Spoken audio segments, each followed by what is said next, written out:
সিরাজদি খানের লতবদি ইউনিয়নের গোডাউন বাজার থেকে শুরু করে বাসাইল ইউনিয়নের পাথরঘাটা শাহীবাজার ও কেয়াইন ইউনিয়নের কুচিয়ামোড়া পর্যন্ত প্রায় ৫ কিলোমিটার সড়ক ২ বছর ধরে সংস্কারবিহীন পড়ে আছে।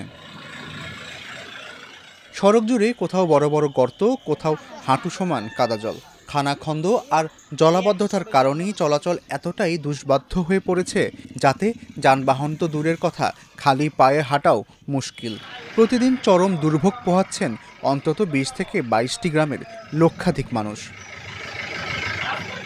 দীর্ঘদিনের অব্যবস্থাপনার প্রতিবাদে লতবদি, বাসাইল ও কেয়াইন ইউনিয়নের বাসিন্দারা ৪ আগস্ট সকাল ১১টা থেকে দুপুর ১:৩০ পর্যন্ত মানববন্ধন ও বিক্ষোভ কর্মসূচি পালন করেন।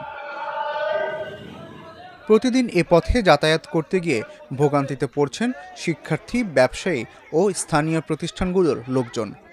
এই রাস্তা চলার মতো নাই। আমরা যে সাইড দিয়ে যাই, কাদো পানি দেন, আমরা নামাজ দিই না, নামাজ পড়বো না, কি অবস্থা। রাস্তা দিয়ে খাল বিলে গেছে, আপনারা তো দেখতেছেন, আমরা এখান তো হাঁটি। আমাদের ছাত্রছাত্রীরা এই রাস্তার কারণে যাইতে পারে না। আমরা ব্যবসা করি, ব্যবসা অনেক সমস্যা হয়।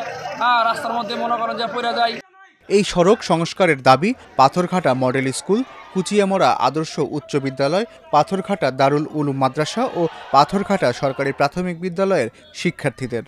আমাদের স্কুলে যাতায়াতের জন্য প্রচুর সমস্যা হয়। স্কুলের দিক দিয়ে আসতে রাস্তাটা অনেক প্রচুর পরিমাণে ভাঙা। কুচিয়ামোড়া থেকে শুরু করে রামকৃষ্ণদী পর্যন্ত আমাদের স্কুলে আসার সময়টা পার হয়ে যায় স্কুল আসার টাইমে।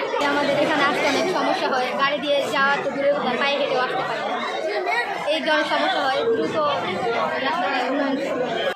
সড়কটি সংস্কার সহ প্রয়োজনীয় উদ্যোগ নেওয়ার ব্যাপারে উপজেলা প্রশাসন সহ ঊর্ধ্বতন কর্তৃপক্ষকে জানানো হয়েছে বলে জানান উপজেলা প্রকৌশলী। এই রাস্তায় প্রচুর পরিমাণ মাটির গাড়ি এবং বড় বড় ফ্যাক্টরি গাড়ি চলার কারণে খুব সহজেই রাস্তাটা নষ্ট হয়ে যাচ্ছে এবং এতে রাস্তাটা টিকিয়ে রাখা যাচ্ছে না। তাই আমরা আমাদের ঊর্ধ্বতন কর্তৃপক্ষকে বিষয়টা জানিয়েছি। এলাকাবাসীর দুর্ভোগের বিষয়টাও স্যারের, আমাদের নির্বাহী প্রকৌশলী মহোদয় স্যারের নজরে এনেছি।